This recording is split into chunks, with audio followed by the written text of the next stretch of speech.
Assalamu alaikum wa rahmatullahi wa barakatuh. Today we are going to talk about a very important topic. एक बहुत ही अहम मौजू के बारे में आज मैं बात करने जा रहा हूँ। कुछ ही महीने में बच्चों के सर पर एग्ज़ाम आने वाले हैं, एग्ज़ाम्स अप्रोचिंग, और मैं देख रहा हूँ सोशल मीडिया पर, न्यूज़ चैनल पर वीडियो आती रहती है कि बच्चे दे नीड मास प्रमोशन, बच्चे मास प्रमोशन मांग रहे हैं। तो मैं एक बात बताना चाहता हूँ, you can make your exam very easy for you. अगर आप चाहें, कुछ बच्चे तो, कुछ लोग तो इस एग्ज़ाम को बहुत ज़्यादा बर्डन समझते हैं, बहुत ज़्यादा मुश्किल समझते हैं, लेकिन असली में ऐसी कोई बात नहीं।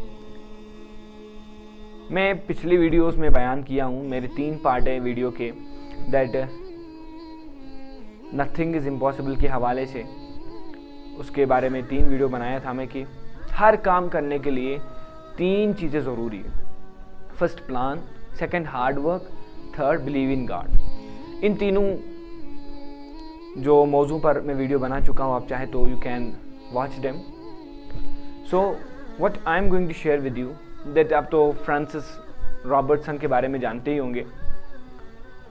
उनकी एक बुक में इफेक्टिव स्टडीज़ में उन्होंने एक ट्रिक निकाली है, बहुत ही easy. If you will implement in your life, it is very easy. कैसे आप याद कर सकते हैं, not only for examination, for every studies, for your Islamic studies, for your academic studies, for your moral studies, whatever, जो भी studies हैं, you can implement it and you will find that the consequences is very good. You are feeling something comfort with your studies. सो मैं जो आपके साथ share करना चाहता हूँ, the trick is SQ3R। SQ3R, 3R का मतलब 3 और R नहीं, बल्कि 3R। मैं आपको समझाऊंगा। ये जो SQ3R असली में क्या है ना, ये जो रॉबर्टसन है, इसने ये जो फॉर्मूला था अपने कॉलेज के स्टूडेंट्स के लिए बनाया था, लेकिन अभी मेरे ख्याल से थ्रू आउट द ग्लोब इसको इम्प्लीमेंट किया जा रहा है। तो it's very easy trick. First में जो SQ3R बताया, that is first one is survey, second one is question, third one is reading, fourth one is reciting and fifth one is revise.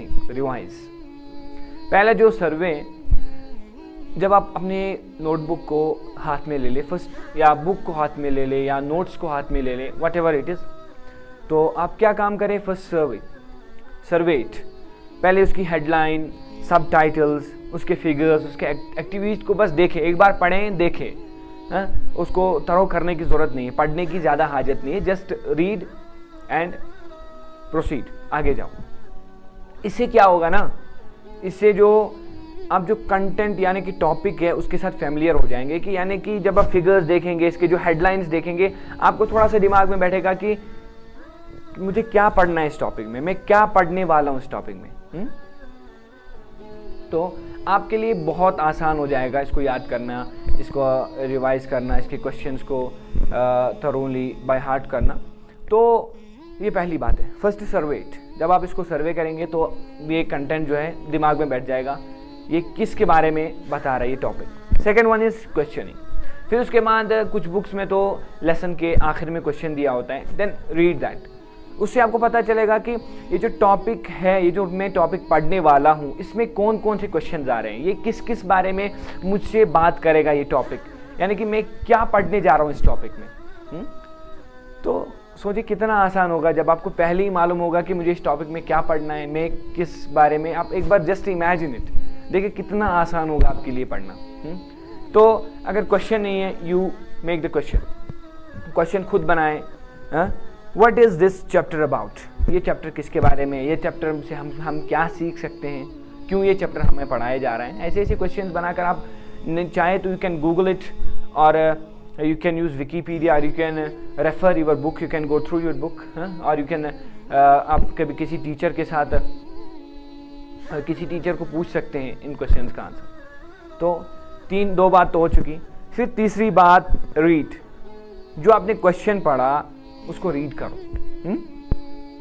जो आपने क्वेश्चन पढ़ा उनको रीड करो। जब आप उनको रीड करोगे तो रीड करने के बाद उनको उसके हिसाब से, क्वेश्चन के हिसाब से आप आंसर निकालो।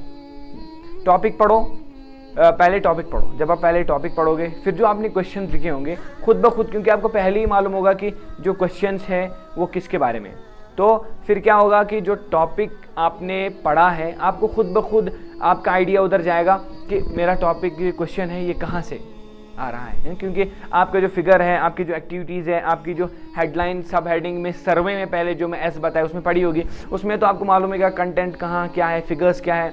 फिर जब आप क्वेश्चन बताओगे, क्वेश्चन पढ़ोगे, क्वेश्चन से आपको पता चलेगा कि कौन सा आंसर कहाँ पर है। टॉपिक रीड करोगे, क्वेश्चन रीडिंग में जब आप टॉपिक पढ़ोगे, जो क्वेश्चन आपने क्वेश्चंस में बनाए होंगे तो आपको खुद ब खुद मालूम पड़ेगा कि जो मैं क्या बोलते हैं इसको, क्वेश्चंस में जो, फिर जब आप रीडिंग करोगे तो आपको खुद ब खुद मालूम पड़ेगा कि जो मैं क्वेश्चन बनाया हूँ वो किसके मुताबिक है। तो उसके बाद very important that is recite.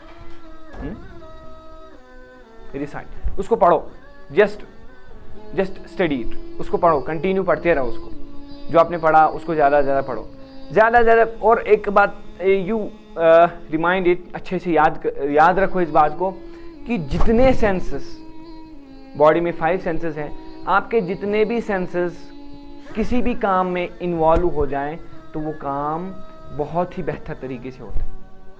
मतलब आप पढ़ रहे हैं, don't only shut your mouth and read it, ऐसा नहीं। जब आप अपनी ज़ुबान इस्तेमाल करो, कोई बच्चा तो ऐसे मुंह बंद करके सिर्फ अपने मन में पढ़ता है, वो दैट्स नॉट इनफ।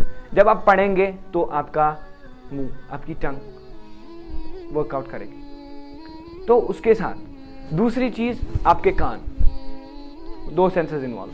तीसरी चीज़ आपकी आंखें, 3। तो 3 सेंस इन्वॉल्व होने के बाद सोचिए कि जब अगर हमारे पास एक हाथ है, एक हाथ से हम कोई काम कर रहे हैं, हम नहीं कर पाएंगे। लेकिन जब दोनों हाथ लगाएं तो we can do it very well.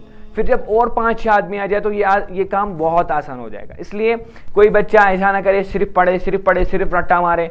No, it's not enough. सबसे पहले you use your mouth, you use your ears, you use your eyes. उसके बाद आप क्या करें,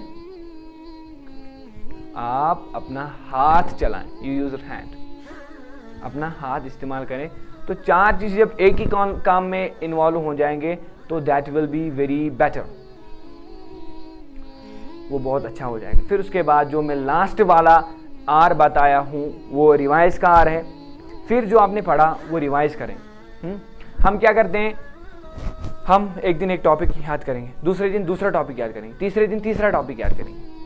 जब हम पहले दिन पहला टॉपिक याद करें तो दूसरे दिन जब हम वो रिवाइज करना चाहें तो वो याद नहीं होगा। इसलिए क्या करें, साल के पहले दिन से ही कड़ी से कड़ी मेहनत करें। जब आप हर दिन सोचिए, जो इंसान पूरे साल आइडल बैठ के रहेगा, मतलब बिना कुछ याद किए, बिना कुछ वर्कआउट किए बैठा रहे, क्या वो कुछ सीखेगा? फिर आप सोचिए, एक दिन में एक क्वेश्चन रिवाइज करो, एक दिन एक क्वेश्चन मैथ की प्रॉब्लम जो है सॉल्व करो। तो सोचिए, in the 1 year you can do 365 problems. अब हम हर दिन की बात नहीं करेंगे, सिर्फ 200 डेज रखो। 200 सवाल याद करना, 200 प्रॉब्लम वर्कआउट करना, इट्स नॉट इजी। सोचिए कितना आसान होगा आपके लिए। तो अब हर दिन एक ही सब्जेक्ट में आप 10 क्वेश्चन याद करें, ऐसा भी नहीं।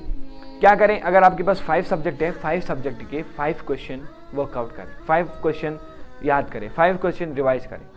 फिर जब आप एग्ज़ाम अप्रोचिंग होगा या जब आप एग्ज़ाम देने वाले होंगे तो क्या होगा, आपके लिए कुछ भी मुश्किल नहीं होगा। तो it's very easy way, this SQO 3R, it's very simple way if you will implement it.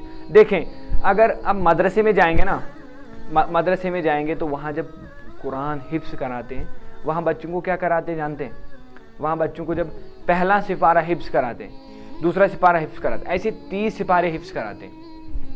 फिर जब रिवाइज करने का मौका आता है फिर एक सिपारा सुनाते हैं, दूसरे दिन दूसरा सिपारा सुनाते हैं, लेकिन सिर्फ दूसरे दिन दूसरा नहीं सुनाते, दूसरे दिन पहला भी सुनाते हैं और दूसरा भी सुनाते हैं। इससे क्या होता है ना, इससे तो एक तो नया उनको याद होता है और जो पुराना है वो रिवाइज होता है। इसलिए आप क्या करें, जो आपने एक दिन पढ़ा उसको अगले दिन रिवाइज करें और अगले दिन याद करें।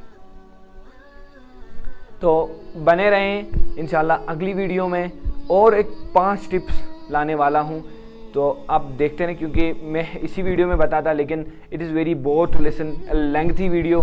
सो इंशाल्लाह अगली वीडियो में हम आपको बताएंगे और कुछ टिप्स एग्ज़ाम के बारे में, जिससे आप अपना एग्ज़ाम वेरी इजी बना सकते हैं।